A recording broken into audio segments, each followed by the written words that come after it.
LIW for life. I'm back, everybody. Yay! Calm down, everyone. It's okay. You can rest easy now. Your boy's back. LIW's back. All right, let's talk about NXT. Do we have to? Yep, we got to, unfortunately. I've had 2 weeks off. I'm feeling recharged. I'm feeling refreshed. So I'm coming back with a fresh perspective. I missed Halloween Havoc. Haven't watched it. Won't watch it either.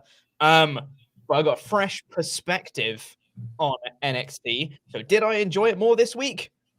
Not really. Let's talk about it, though. Because, first things first, getting your Ultrachats at WrestleTalk.com/support, but also we're sponsored by Beer 52. We've been sponsored by Beer 52 loads over this summer. They're wonderful people talking about the great taste you can get of your craft beers. They're a craft beer service, UK viewers only. You can go to the link at the top of the description and in the pinned comment in the live chat, beer52.com/WrestleTalk. And you can get 10 free beers. All you have to do is pay for the postage of $5.95. Get a free crate of craft beer. It is wonderful. Very tasty, and would highly recommend.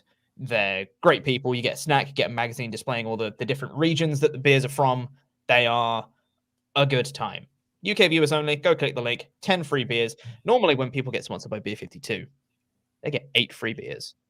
Because we're so special, we get 10, which means you get 10. Oh, it's a good time. So go click the link. Check it out. They're great people. So let's talk about this episode of NXT. The thing we're going to be talking about is Dakota Kai, who came back last week at Halloween Havoc and cost Raquel Gonzalez the NXT Women's Championship, so I hear.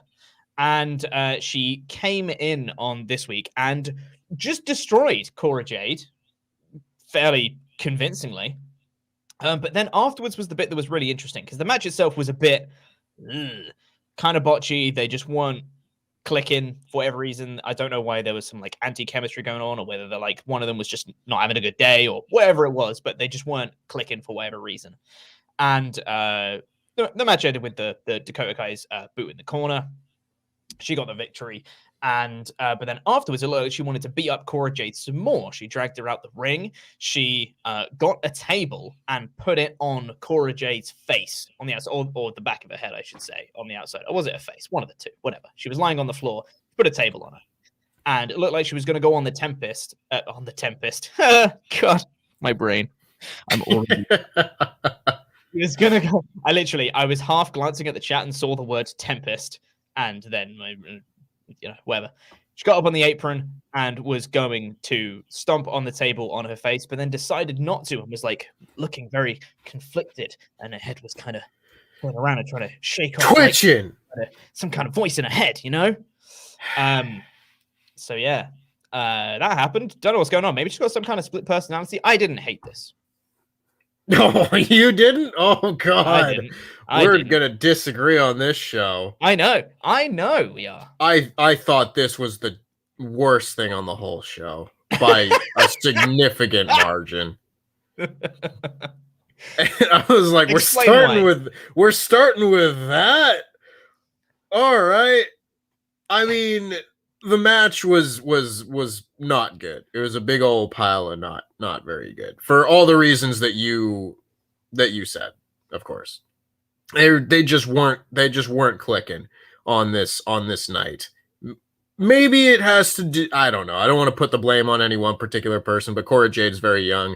Matches like this are probably going to happen, but you put it on TV in a show we got a review, so I'm going to give it a bad review. And then we've got this. Someone help me.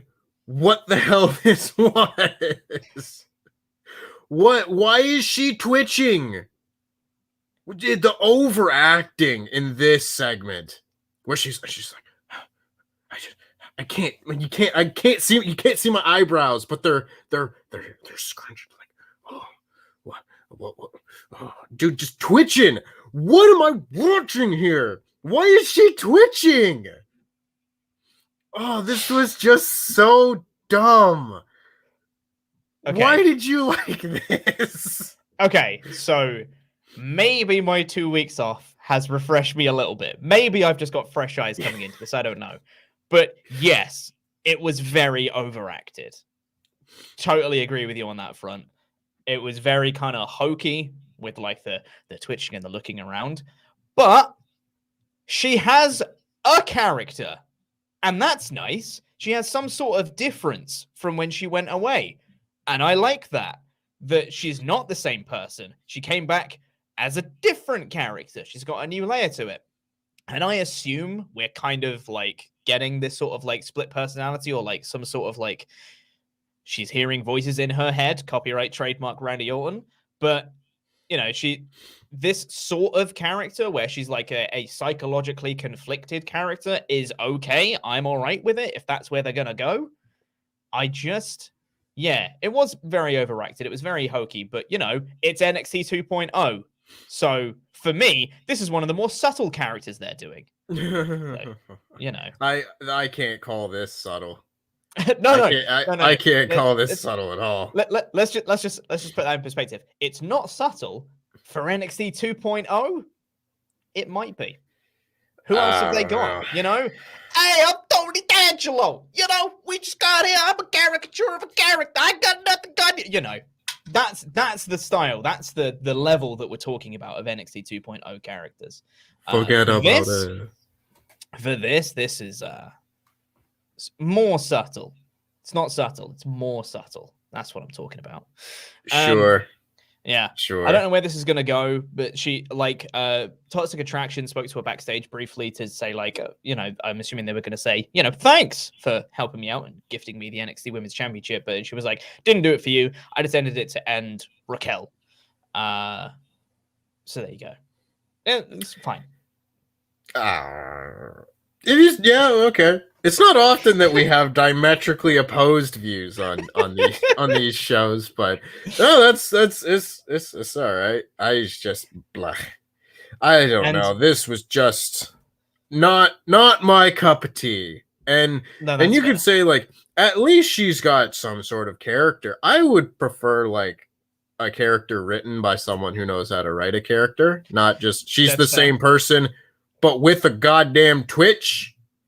You know, this is not a good show. I'm going to try and find the positives where I can. Otherwise, I'm going to be so mad. I am too. I am trying. I'm very much trying to find it. Because there were parts of this show where it was so bad that I thought it was fun, and I did get enjoyment out of it. This was the bit where I was just like, if I didn't get paid for this, I would turn the show off right now. Yeah, I feel you. I don't know, man. I didn't hate it, you know? I didn't hate it. Quality. I did see that. That's very funny from Timothy B saying she doesn't have a Twitch. WWE doesn't allow that. Quality. Well done. I was gonna say topical humor, but I realized that edict came out like a year ago. Yeah. It's not really topical, but you know, that makes sense. Anyway, let's see what you guys thought, because I don't really have too much else to say about this. I mean, it was like a 2-minute match that was bad, and then a beatdown angle with a Twitch. Yeah, man. I mean, to be fair, the other talking point we could have gone with was a stare down that lasted about 15 seconds. So, you know, that's the level we're at for this show. Let's get into your Ultrachats. WrestleTalk.com/support. Get in your Ultrachats. We'll go through all of those, all of the ones that are $5 and up by the time the show goes off the air. Charles Berg says, while I make fun of his name, I do see tremendous upside in Brink Brunkles. Strong as hell, does cool moves, and really charismatic. I think Bippity Boppity Boop has a real chance to be a top star. Brim Brixley, Beyblade Bovanovich. Okay, I'm done. Jan that jam. I agree. Well done. I really like Bron Breakker. I think he's great. I didn't know that Charles Berg was just Luke Owen in disguise. Yeah. But yeah, Bron Breakker's great. I love Bron Breakker. More Bron Breakker. Bron Breakker was good on this show. He was, yeah. When I heard the siren going off, heard his music, I was like, good. I'm excited. Hey, a guy that I like and want to watch wrestle. There are like 2 of those guys on NXT now. A total of 2. It's like Bron Breakker and Carmelo Hayes are the only people where I'm like, ooh, excitement. Yeah. Oh, that's depressing. Christ. A little bit. To be fair, it's hard because when I hear the Ways music, I get excited. So I'm like, Johnny Gargano. And then Dexter Lumis comes out and I'm like, oh, Dexter. You know, there's the half and half there. I still really do like Johnny Gargano. I'm just not pumped about Dexter wrestling. I'll be real with you guys. Get in more of your Ultra Chats at WrestleTalk.com/support, and we'll go through all the ones that are $5 and up by the time the show goes off the air. We'll do some more of those later. Before we get into the review of the main show, we just want to remind everyone once again that we are sponsored by Beer 52, who are wonderful people who have sponsored the show so many times. They're great. For UK viewers, you can get a crate of 10 free craft beers by going to beer52.com/WrestleTalk. The link is at the top of the description and pinned comment in the live chat as well. All you have to do is pay for the postage of $5.95. You get 10 free craft beers. They taste wonderful. And there's like loads of variety in them as well. They can come from all over the world. And if you don't particularly like dark beers, then you've got a light option where you can just get the light beers. It's a win for everybody. They're wonderful beers. Go check them out. Drink responsibly and have a good time, because Beer 52 are wonderful people and we love them on this show. So go support them and support us. Click the link. Go check it out. Thank you very much. Now let's talk about NXT, because this show opened up with a Mandy Rose promo. Hot damn, a Mandy Rose promo. And she said, Tempest, if you could say it for me, please. I have no idea what you're talking about. She got a very eloquent promo about being just so sexy. Yeah, that's what you do. Yep. Yeah. It was fine. Yeah, that's the thing. It was fine. And it's like the character's fine. Is it NXT Women's Champion material? Probably not. But you know, it's NXT 2.0. Yeah. I said in my written review that I'm not seeing enough difference between her and like Carmella and Eva Marie. Like they're all playing the same character.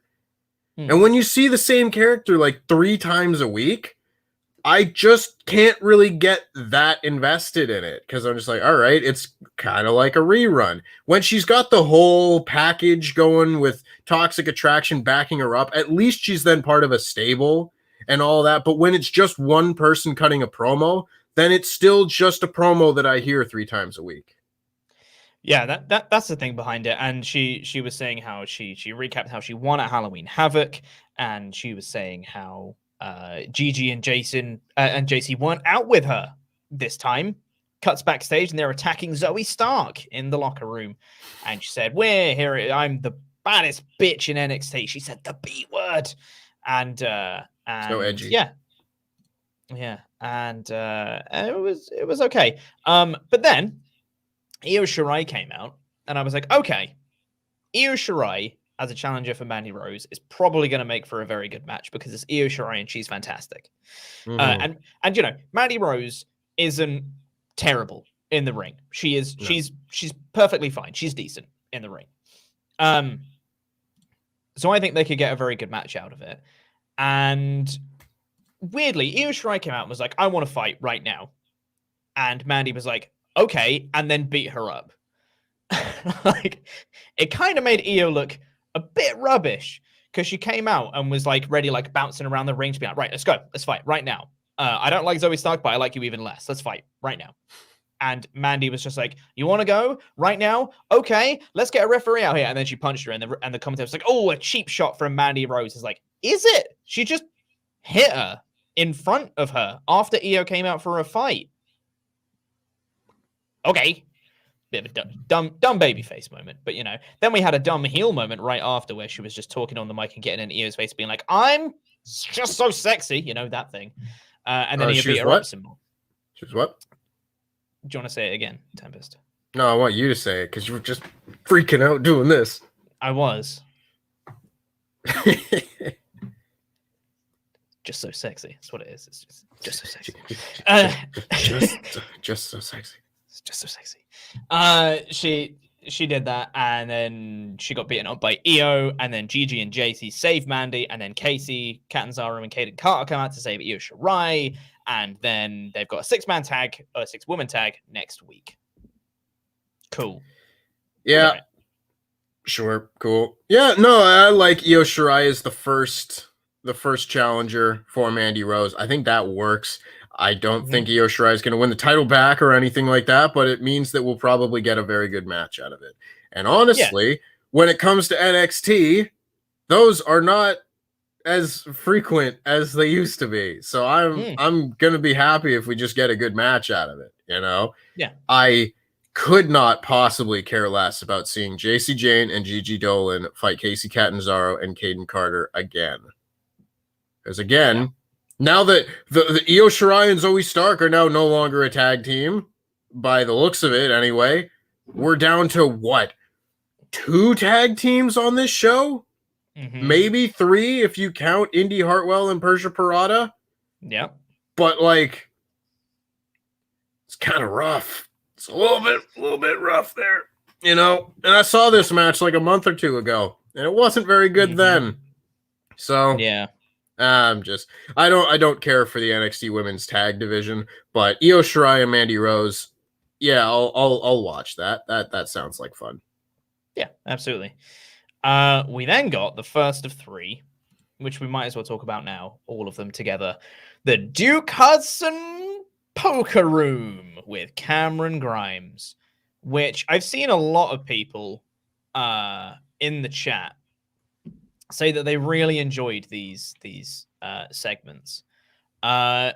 Maybe I'm just completely jaded about this entire stuff, but I didn't think this was very good, personally. Like, it's just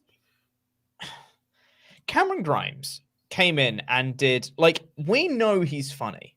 Cameron Grimes is a funny man. I think the material he's been given in the last couple months has been really bad to the point where even he is having trouble saving it, you know? Like, he was coming in, he was like, what are we playing? 21? I got 22. I'm like, did you just reference the Jake Roberts promo from Heroes of Wrestling? Like, everyone want to play 21? Beginning of Botchamania. It's just, what? It's just, why would you... Whatever. Duke Hudson's playing him at poker, and the joke was that Cameron Grimes didn't know how to play poker, but was winning accidentally, which was the joke from the first skit, and then the joke from the second skit, and then the joke from the third skit. It was the same joke every time that Cameron Grimes accidentally wins. Lol. And like that was it. That was the whole thing. And then he accidentally won at the end, and Duke Hudson was like, oh my God, I can't believe you won. And then he flipped the table, and Cameron Grimes walked off without taking his chips, which you really need to, like, cash out. So I don't know why he didn't take those, but, you know, whatever. That's fine. I thought this was a waste of time, I'll be honest. Yeah, we'll get a 2-minute match between Duke Hudson and Cameron Grimes next week out of it. Sure. A match that will mean nothing. See, I think I may have had this realization while you were off, but I think one of my biggest problems with NXT 2.0 is they spend so much time on stuff that does not matter at all. And that might be segments like this. That might be like pushing Boa still after a year of all this, which I'll friggin' get to. It might be all these Andre Chase segments when he just will go out and lose in a minute. Good shows don't spend that much time on the thing that doesn't matter. You highlight the things that do matter. And to me, I don't understand the point of these poker segments. Because if your whole character is just, I'm a great poker player, and then you go out there and you lose poker to a guy that doesn't know how to play poker, why do I care about your stupid character? It's a dumb character to begin with, but you're also bad at it. It's also a lie. Your character is a lie. You are not a good poker player, Duke Hudson. You lied to me. Also, what kind of poker room is this? You know, it kind of makes sense. No. I don't care if this is overthinking. I'm just thinking it makes sense for the APA to be playing poker in the middle of the backstage area, right? Because they're just a couple of guys drinking beers, smoking cigars, and playing cards backstage. When Duke Hunt's like, step into Duke's poker room, or whatever the thing is called, step into the poker room, or we're gonna play poker. When it's just a little pipe and draped off thing, you couldn't have spent a little bit of money on like a set. You know, I just can't get into this presentation. No, I can't either. And I felt this way earlier during the Dakota Cora Jade match as well, because like after she won, Dakota Kai's music hit. But then, like, it immediately fades out before there's any reason for it to, like, properly fade out. And, like, the match was very botchy. And I was like, this show feels very amateurish. And you can get away with that kind of thing. Again, people are going to moan because I'm comparing things to AEW. You can get away... I'm just saying this as a generalization, not specifically about NXT and AEW, but I'm using them as examples for this. You can get away with being amateurish when you're like a new company. When it's your first time doing this kind of thing, people are more willing to forgive you as you learn the process as you go. You know, AEW has many production issues we've seen over the time with their music not being loud enough, and, you know, the whole... Let's not even talk about Revolution. You know, and like the camera angles from the Blood and Guts match and all sorts of stuff. That they've had things that have gone wrong with them on the production side of things. And people are way more willing to forgive that because they are a fresh new company and because they have goodwill with a lot of the fans. They're much more willing to be apologetic. The thing with NXT is that you're part of WWE, who's been doing this for decades.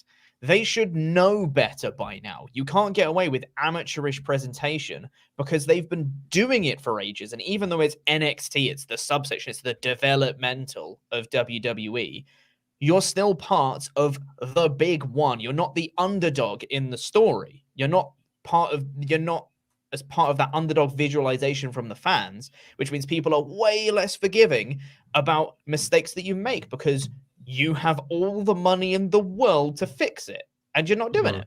You know, when you make mistakes, they're much more noticeable, and people are way less forgiving about it. Rightly or wrongly, I'm just saying that's the way that people's minds work when they view this stuff. And that goes for both of us. You know, if NXT makes mistakes, we notice them way more because it's like, wow, this happened in WWE. That's weird.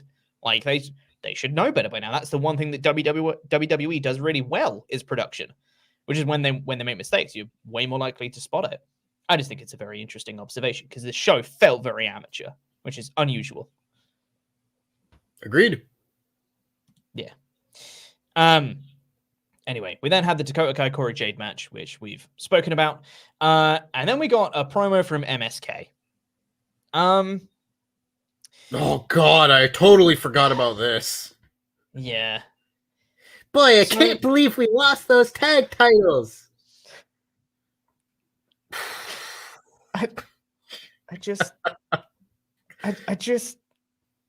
don't know, man. I'm losing my mind watching the show. We used to really like MSK, man. We were like the big advocates for MSK, and now they're just proving everyone else right by being very obnoxious. Like, I like the joke that we're never going to find out what MSK stands for. And, you know, they were telling the story of how they came up with MSK and a bus goes past. And then after it goes, they go, and that's how we came up with MSK. And they were like, oh, that's so funny. And I get, it's a funny joke. The delivery and the execution is really bad. It's really, really obnoxious. And I don't really like the team anymore. And the timing of this.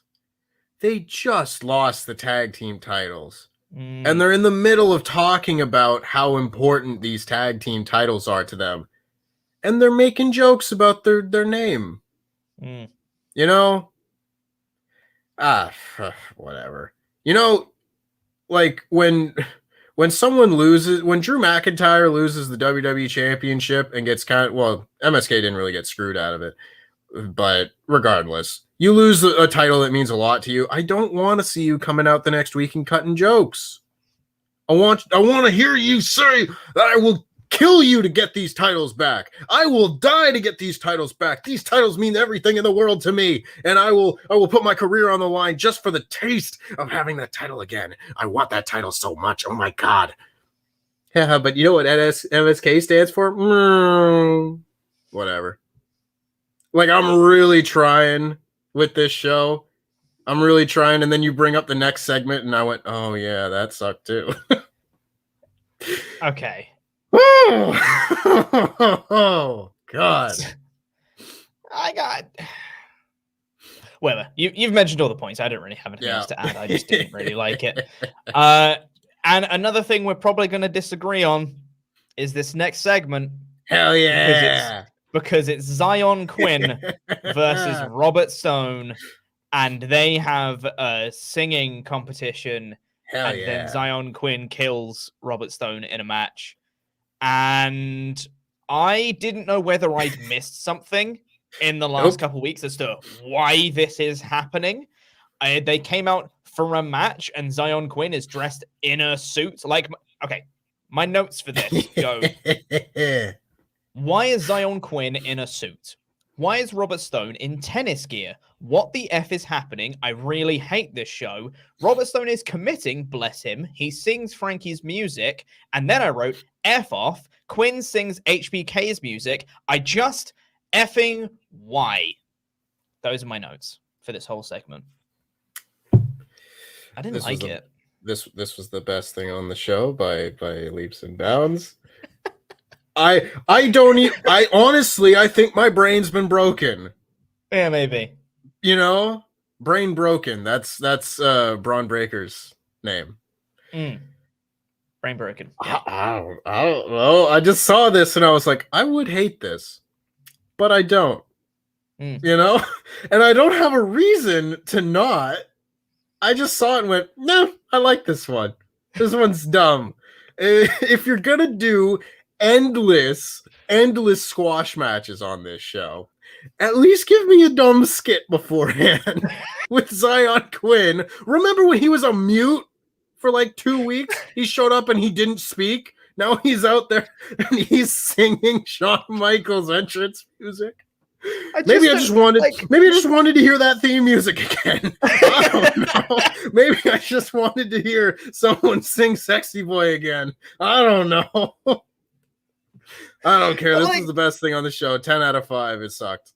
Why would you have Xion Quinn do it? He's supposed to be the big, strong, like barely talks tough guy, and then he just comes out and does Shawn Michaels entrance music. Why this guy? I don't care. I don't know. I don't care. It's the best thing on the show. Hey, man, I don't care whatsoever.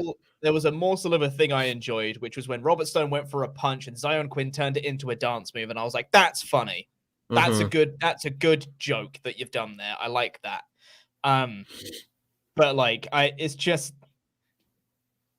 what the hell was this? Also, yeah, he absolutely tossed Robert Stone afterwards, like proper yeeted him into the sky. It was a long way up. It was quite cool. Xion Quinn, I think, looked great coming out of it.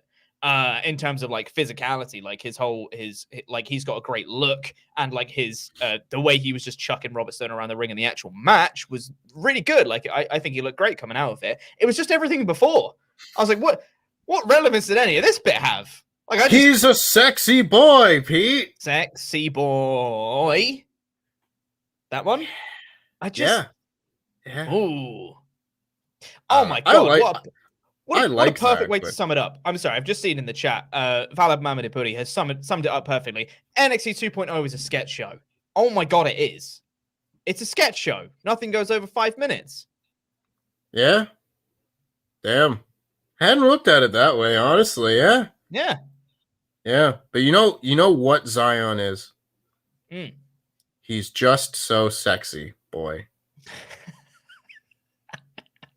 Thank you, Rabambi. I totally stole that from you. Is that the thing he does with his hands? He's doing the just so sexy thing. Yeah, but he he's just can't do it, voguing, right? but with his arms.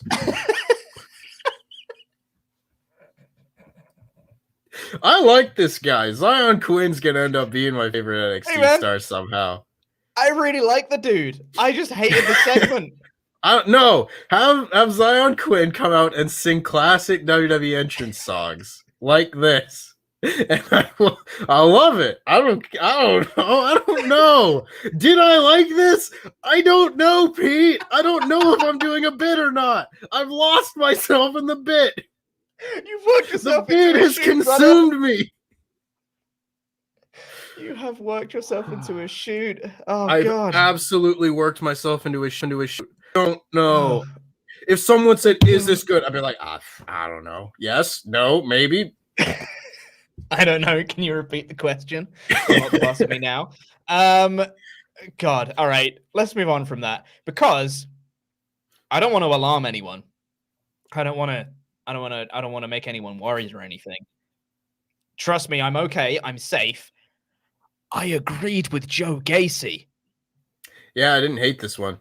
Whoa! This was the first one where I saw some substance in what he was saying. I was like, oh, there's interesting concepts in this little promo. He said, social media is a cesspool. And I went, you're right, Joe Gacy. You are correct, in fact. It is. And then he was saying, hey, people are judging friggin' Haaland without even getting to know him.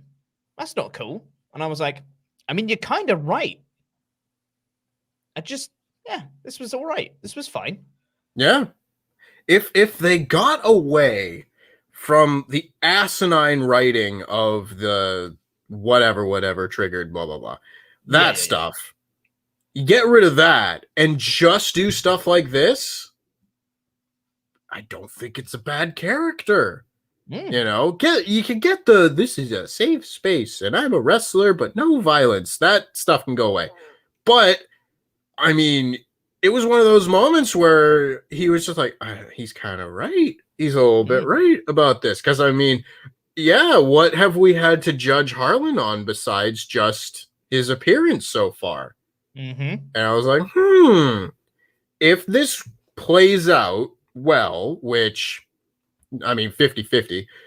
But if this were to play out and be well written, I'd be like, wow, that was a very interesting way to subvert expectations and play around with some character work. I don't know if that's going to happen, but I can hope. So just to clarify, I just want to sum up what you just said there, Tempest. Were you just telling me to let it play out and see how it goes? I don't want to say yes, but in this, every once in a while, I'm just like, maybe I'll see. I feel like it's a little bit different. If they do a good thing first, then I'll be like, okay, I'll let it play out. When they do the bad thing first, and people are like, oh, it'll make sense in the end, let it play out. I'll be like, no, I will not let it play out if they start with the bad thing. When they do the good thing, then I'll be like, okay, you've bought yourself another week. Yeah. Yeah, that's fair. Backstage, Elektra Lopez says she likes Xion Quinn. I like Xion Quinn too. We have that in common. Then we had Legado del Fantasma versus Kyle O'Reilly and Von Wagner. His name is Von Wagner. Still not over it. Legado del Fantasma won. It was a fun match. There were some interesting things going on. Kyle O'Reilly being Kyle O'Reilly. Von Wagner did some cool power spots. It was a fun little match. But the vibe just feels off. This is not a pun unintended here. There's an intangible asset to NXT 2.0 as a whole, but especially most things involving Kyle O'Reilly since NXT 2.0. It feels off. Something feels wrong about all of this.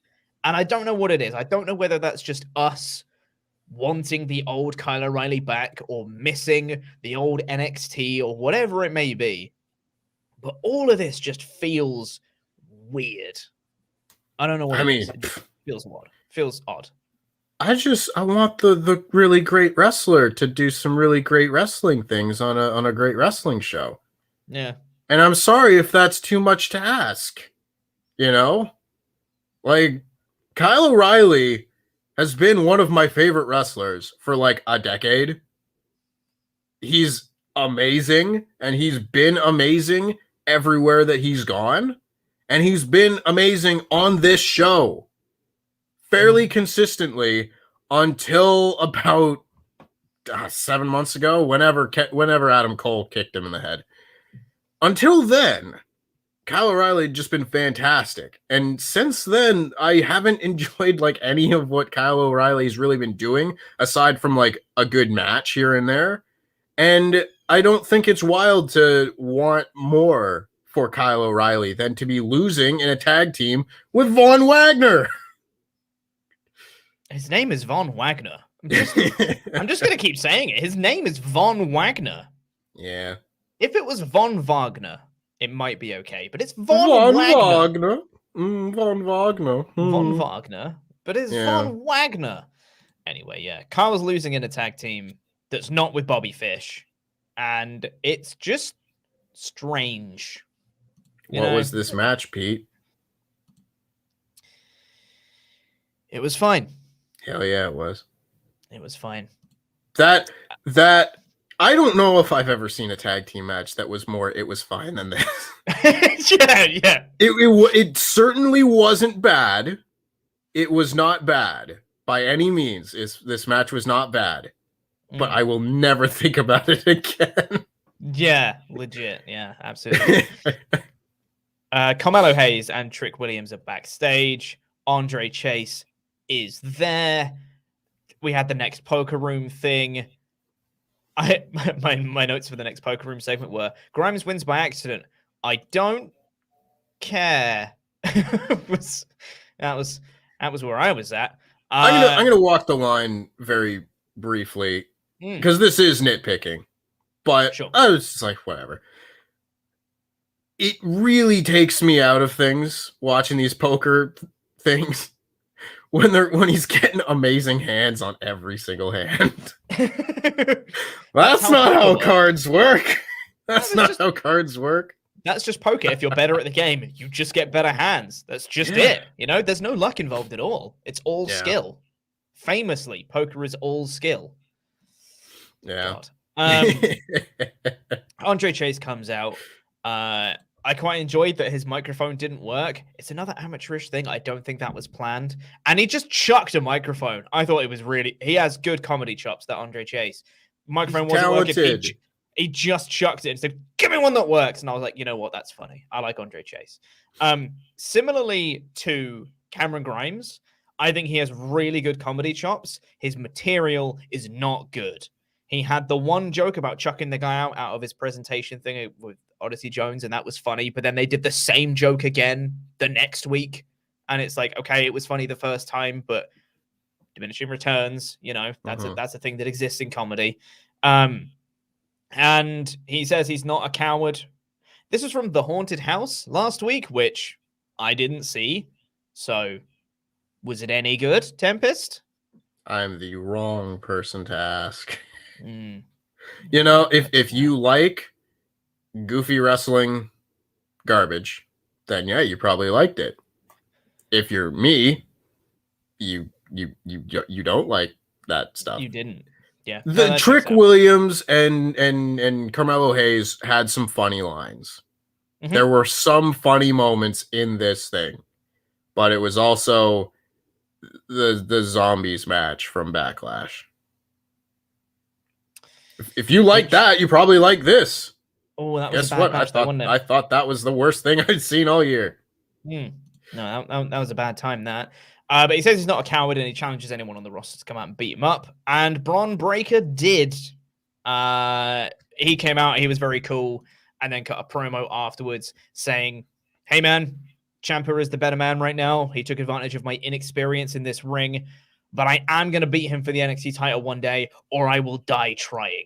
And I was like, hell yeah, that's a good line. He can cut a good promo. This man is very good. A lot of potential in Bron Breakker. Like that man. This promo, awesome. This is the babyface promo that you cut the week after you lose. Take notes, MSK. You're not sitting at a goddamn bus stop joking about your stupid name. No, this was great. I really enjoyed this. I still think that last week's match could have done a better job of getting Bron Breakker over as the star coming out of it, which got a whole bunch of discourse over that last week, but I stand by it. I don't think that Bron Breakker came out of the match looking better than when he went in. And I think there's still a way to do that in defeat, and they just didn't do that. This promo helps a lot. If he had just come out, wrestled the match, gone back, I'd be like, oh man, he's taking a big old step back. But no, this promo I thought was really good, and it gave me a little bit of faith that that's not going to happen. That he's going to be protected, he's going to move on, and someday he'll be NXT champion. I don't know how long we're going to wait for that, but I've got a little bit of faith. Yeah, I agree. Imperium were backstage, kind of a promo, not in English. The heels. And then Gigi Dolan and JC Jane said they have a match next week, and they should watch them. And then Gigi strokes the rose across Marcel Bartel. And I even thought that Marcel Bartel had a funny comedic timing. Even though it wasn't in English, he still had good comedic timing on his thing. He had the subtitles coming up of him saying, hey, I mean, that is sacred, but America's got its benefits, Talking about Gigi Dolan, which is funny. But also, they're just so sexy. Are these two just so sexy? They don't do... yes, they don't do the I'm just so sexy promo as often as Mandy Rose do. It's true. Maybe they're just sexy. Maybe they're not just so sexy. And that's the difference. That's why she's the leader, because she's so sexy. Okay. But it does sound like it sounds like a negative when you say they're just sexy.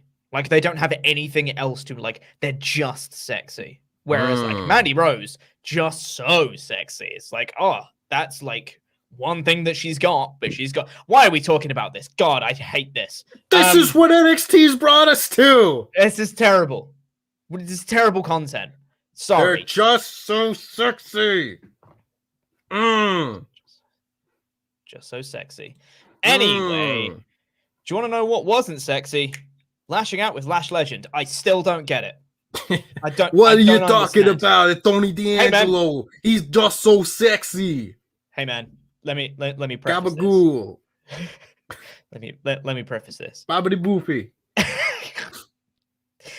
Anything that had Lash Legend in the segment, I just didn't enjoy. I don't get her character. I don't get the show. I just don't. It's just bad. Okay, it's just bad. That's all I'm gonna say. However, Tony D'Angelo, my guy, Tony D'Angelo is amazing. I love this man now. I hated him to start with. Hated the character. The more I'm seeing him, I'm coming around on the guy. I thought he was brilliant in this segment and you know what? They told a story, Tempest, because they had the backstage segment before where he wanted to come on the show. Lash Legend said no, and then he kidnapped the producer of the show. And then they brought out the producer on this show with Tony D'Angelo. And he came out in a sling and was clearly really nervous around Tony. And Tony was being it's you know how we say Roman Reigns' manipulation is on point. That's the best thing of his character. Tony D'Angelo's presence here. And it's just him just being hey man, why don't you say hi to your wife? I forget the name. Let's call him Chanel. Why don't you say hi to your wife Chanel? And you got the rope swing in your front yard. And I'm oh, that's kind of creepy. I hate all of that. And he was why don't you tell her that nothing happened, huh? And he's just yeah, nothing happened. Don't worry. It's all totally fine. He's hey. And I was properly. That's funny. I like that character. It's cool. I like Tony D'Angelo, okay? Forget about it. I don't know. I've been paying attention to the chat.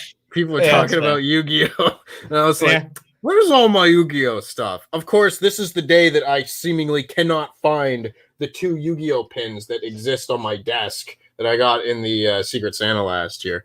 Yeah, man, I don't know. It's fine. It's fine. It's whatever. I don't see. I don't care. I don't care about lashing out.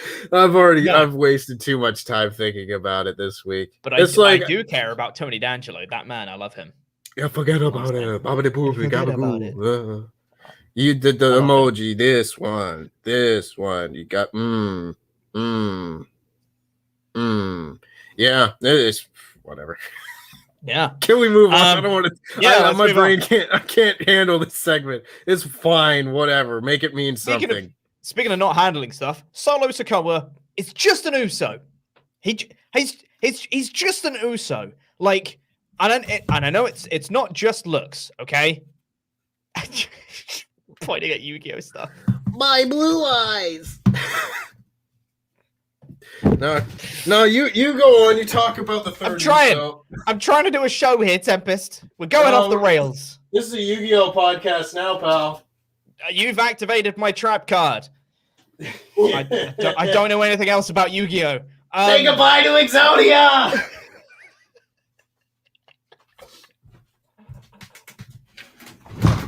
Oh, we're 2 months into NXT 2.0. I summoned my Egyptian god card to destroy NXT 2.0. I was going to say, can the Egyptian god destroy NXT 2.0? Yeah. I activated special ability with its second sexy mouth.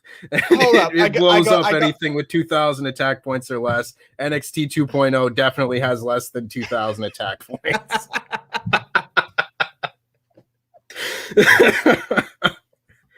I'm trying to make a point here, Tempest. All right, go ahead. I'm trying to do a thing. Well, there's a bit I want to get to because I've got a funny clip for later.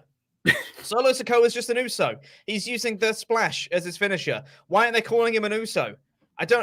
He looks like an Uso. He wrestles like an Uso. They're doing the same thing with Bron Breakker, where it's like he's not a Steiner, but we're going to give him all of the Steiner things. Stop it, NXT. I don't understand. I have no idea why he uses a splash. What a mystery it is. No idea. Anyway. Squash matches. There were like 2 matches on this show that went more than a minute. Yeah. It's fine. This is why I don't like the show. We have Brooks and Jensen are American. Did you know that? Did you know they're American? Oh boy, kind of crazy, right? They're American. They do American things. Like they cook steak. Really badly. Yeah, real bad. What a freak. Brooks Jensen has what's the opposite of eternal goodwill? It's like eternal bad will. He'll never be over to me. Yeah. He'll never be over to me. It's bad steak. He eats well done steaks. What a freak. It's bad. That's heat. Yeah. Literally. Yeah. Because you use the heat to cook the steak. Oh, that was not good, Tempest. Thanks. I'll be honest there, bud. Send you to the Shadow Realm, Pete. Watch yourself. All right. Harpy's feather duster. Yep. I have. Oh, there's cards in here that I like. Bron Breakker, the Magical Warrior. It was all worth it. I got there by accident with this show. They're American. They do American things, and they're going to do American things. We had Boa versus Grayson Waller next. And LA Knight was on commentary and distracted Grayson Waller. Here's the thing I want to play. Hey, look, man.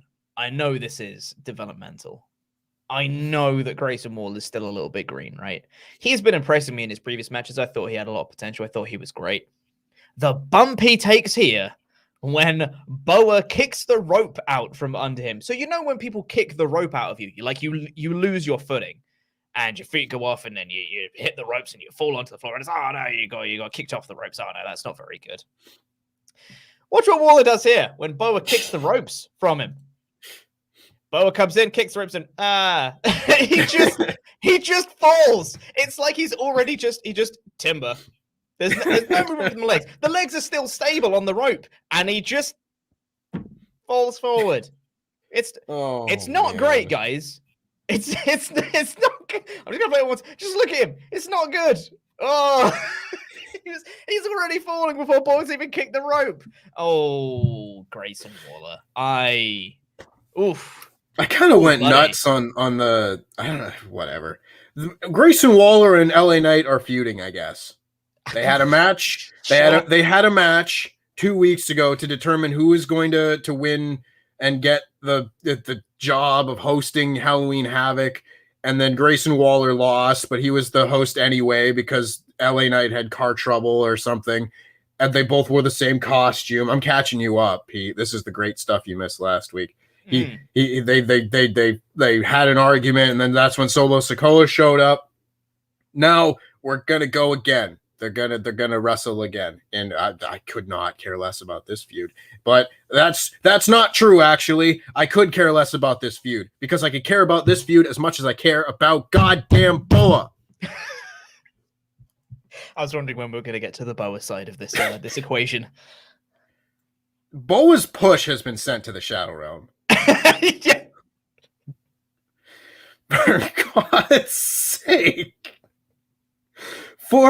sake. Like, this has to be a rib. Boa, the push of Xion Shaw has been the most offensive thing on NXT in the last 12 months. Tempest. What push? Right? Oh, do they have one? Is that a thing? I don't know. Wait a minute. Oh, I don't know where that card is. Damn it. You just saw about the fusion card, didn't you? Yeah, I did. I have that somewhere. I don't know. That's right. Let's reference something else because they did a fusion dance. We'll reference a different thing. It's fine. Fusion ha! And then Boa and Mei Ying like no other way. Fingers got to touch. Yeah. We're gonna become the intangible. The intangible to WrestleTalk. I don't know what's happened to this show. It's so stupid. It's so stupid. Piss off with Boa. He combined with Mei Ying, apparently. He kneeled in front of the throne, turned around, and he had Mei Ying face paint and blue smoke. They're fused now, I guess. Xion Shaw is now one person. Whatever. Who cares? Cool. Christ. That's fine. I want to like Boa, but I can't. No. Cameron Grimes won at poker, but doesn't take any of the chips. Kaylee Ray breaks some stuff. And then we had Tommaso Ciampa coming out saying that Halloween Havoc was a changing of the guard. Carmelo Hayes and Trick Williams interrupt. Carmelo Hayes says that he's the A champion in NXT because he's the North American champion. And then Trick Williams goes to attack Ciampa, and Ciampa just dropped him with one punch, which I thought was a cool little moment. And then Gargano enters for the main event because it's Gargano and Dexter Lumis versus Hayes and Williams. And they have a little stare down between Gargano and Ciampa before they go to the ad break. Does it mean anything? I'm going to say no. I don't think they have any plans for another Gargano Ciampa thing. I think they just did it because they could. Yeah, probably. You know, it's probably like you could just do the thing of not have them walk past each other. You could. And not deal with that. But if you're gonna have them walk past each other, you have to acknowledge at least something. So maybe they do something again, because I don't really want to see it, I'll be honest. No, like, I don't either. That their feud was cursed by someone. Tony Khan put a hex upon Tommaso Ciampa and Johnny Gargano. I don't know. Like, their feud genuinely is one of the most cursed feuds I've seen in like WWE history. From the amount of injuries that derailed plans, and then the pandemic derailed the plans again, and then they had that really dumb cinematic match where they put their hand tenderly on each other's hands, and then no. Not a fan of how the DIY thing ended, but I'm ready for the next DIY storyline to start. Are you? Well, I mean, just if by that I mean like the next DIY quality story in NXT. Right, gotcha. Okay. You know, it's like I don't need like you had Sami Zayn and Adrian Neville, and then you had like DIY Revival, which led into DIY, and then it was supposed to be Adam Cole and Kyle O'Reilly, but that never really panned out like that. I'm ready for the next great NXT feud. Yeah. Whether we get that ever or not, I don't know. It's Bron Breakker and Von Wagner, obviously. Christ. I like the little promo battle they had, though. This to me stuck out like they will do Carmelo and Tommaso Ciampa at some point. Not necessarily like soon, but when they do it, they have some existing B-roll that they can be like, oh, remember when they had a confrontation. And that to me is smart long-term booking. that's assuming that this is what they're doing and not just a segment, but I'm with you. This was all right. Yeah, this was fun. The main event match was Gargano and Lumis versus Hayes and Williams, and this was once again fine. This was a fine match. There's a lot going on in this match, and they won with a shoe. I would say this was slightly better than fine. I would go so far as to say this was good. The first tag match was fine. This was better than that.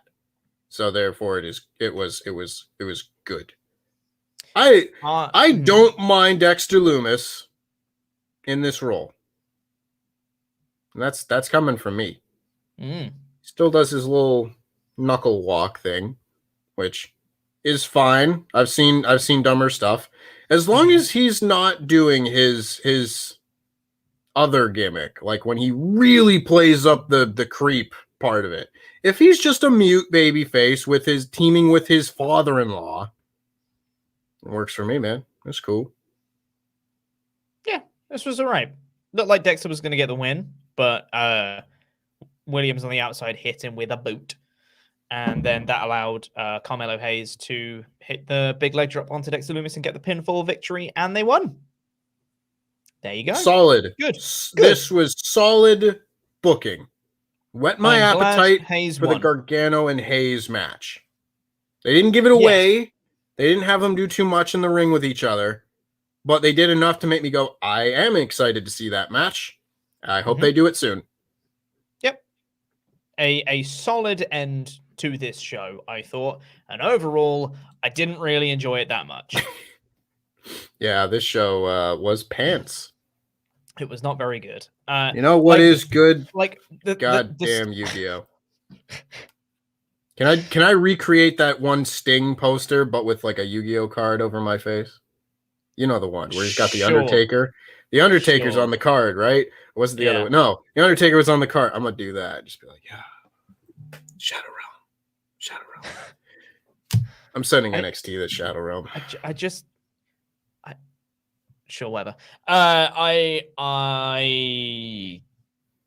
didn't really like a lot of this show. The stuff that was not bad was all right. With the okay main event, a decent main event. 2 out of 5, I guess. Yeah. This show tops out at being like fine or good even. It's height these days. They don't do anything on the show to make it a great show. Like, sorry, but a show full of 5-minute segment. This is why I lose my mind reviewing these things on the edited review, because there's so much stuff. There's so many 5-minute bits. I was like, I can't talk about all of them, you know? And most of them don't matter anyway. Yeah.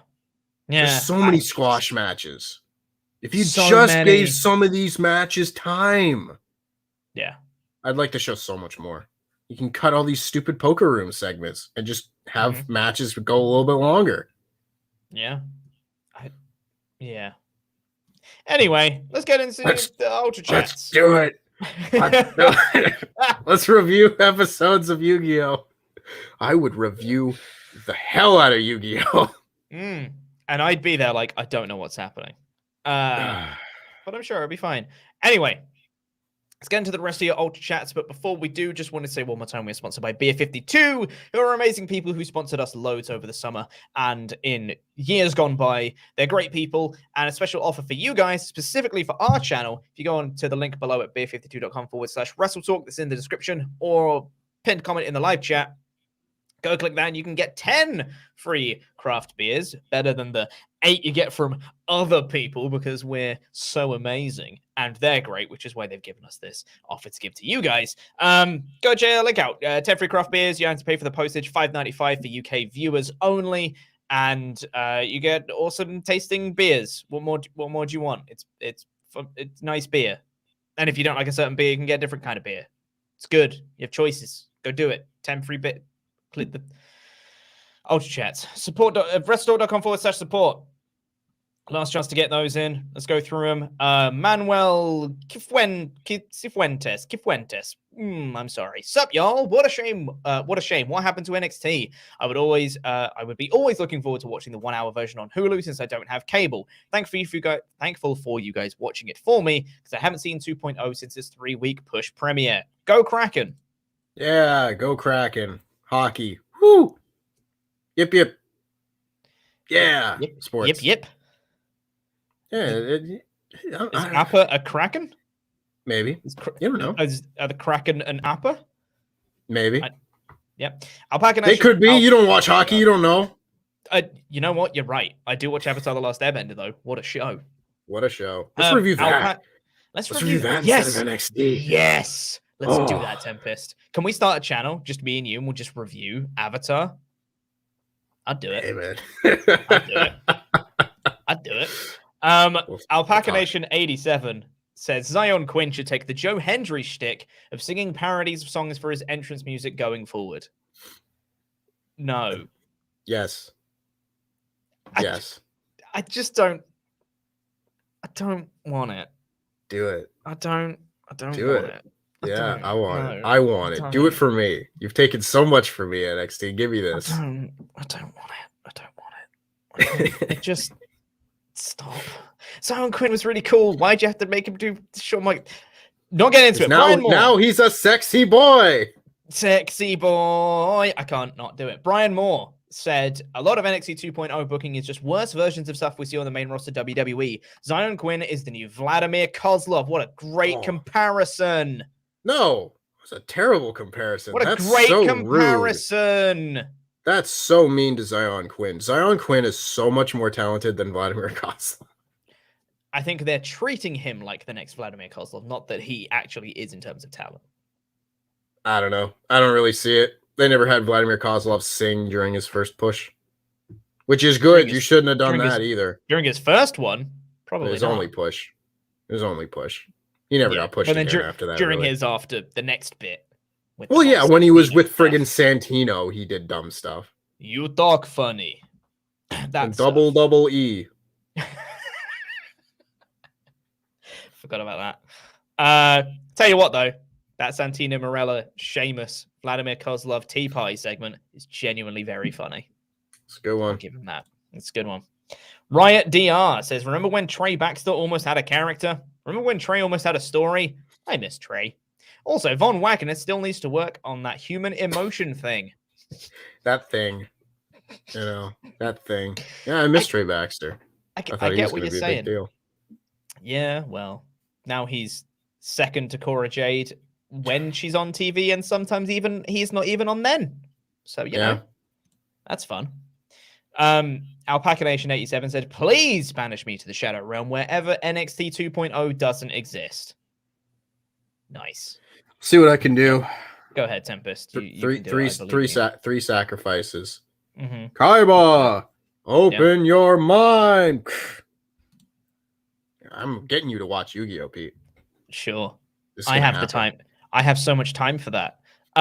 Bacon Rasher said, hiya lads, thinking back to FCW with the talent then, would you rather watch that than NXT 2.0? Also, can I just add on a scale of 1 to 1,000,000, how sexy is Mandy Rose? Lol. Just so sexy. You can't put it on a scale. It's just so sexy. It's just so sexy. Yeah. She yeah. On a scale of 1 to sexy, she is the scale. Yeah, she is the scale, exactly. Think about FCW with the talent back then. Would you rather watch that than NXT 2.0? I'd rather do neither. Yeah. You know? I'll take option C, but not that option C. Oh, man. Yeah. I mean, Seth Rollins was there, but so was like Mason Ryan. So was Dean Ambrose. Listen, the NXT 1, no, NXT Prime, I will call it. The good NXT wasn't a developmental show. Mm-hmm. It wasn't. It was a super indie. And that's why it was good. Mm. I don't want to watch a developmental show. No. You know? Because it's developmental. I don't want to watch it. The point. Yeah. I don't want to watch. I have so much to do with my week. I don't want to watch any developmental show. I don't care whose it is. I don't watch Dark. Because it's a bunch of matches that for the most part don't matter. I understand that there are people that like it and there are stuff on there that's good, but I don't have the time to watch all of that. I would prefer to watch just good shows. Yep. That's just like Yu-Gi-Oh! Or Avatar. Or Dragon Ball Z. Avatar's a good show. We have a note from moderator Rob that says, "Can we have more Yu-Gi-Oh, Spyro, DBZ, etc. every week, please?" Sure. Spyro case. I love Spyro. Spyro's great. And they got a little bit. What's your favorite Spyro? The third one, actually. Third one's very good. Year of the Dragon is fantastic. That's my favorite. I've heard a lot of people don't like that one as much. Really? It's like their least favorite of the three, which I have a hard time believing because I like that one a lot. Maybe, I don't know, because a lot of people also say that they like the second one the most, and that was probably the one that I liked the least. Strangely enough, maybe I was in a bad mood when I played that one. I was listening to a lot of 3 Days Grace when I played that game for the first time. Oh, yeah. Maybe that impacted my mood because I was just like, this animal I become the whole time. So, I don't know, maybe. But yeah, Spyro, I love all 3 games. I love all 3 of them. They're all great. And yeah, I think I'm very biased because I played the third one first. And then I played the second one, and then I played the first one. And I was like, I just don't think the first one's as good. But that's definitely because I played the other two first, and I already had my. It also came out first. Yeah. Yeah. So the LIW Power Hour coming to WrestleTalk podcast, talking about Spyro and Yu-Gi-Oh and Avatar. It's perfect. It's a flawless business plan. Let's do it. Anyway, that is going to do it for your Ultra Chats. That's going to do it for this episode. Thank you very much for watching, everyone. We really do appreciate it. Thank you for the Ultra Chats. Go check out Beer 52 by clicking the link, beer52.com/WrestleTalk. Links at the top of the description. Go get your free crate of 10 free craft beers for UK viewers only. God, that was the thing I was trying to say. My brain is already frazzled somehow. I've only been back a day, and yet here we are. Anyway, thank you, everyone, for watching. We love you very much. Press the videos that have just appeared on the screen to catch up with more awesome WrestleTalk podcast content, and the button in the middle that will make it become a pledge hammer over on our Patreon page, which has a bunch of content coming up this month, as well as a new season of Wrestle League coming later this month, which is great. Get involved in that too. By LIW. We back, baby. We back, and God, we're back with a vengeance, according to this episode. Oh. Say goodbye to Exodia!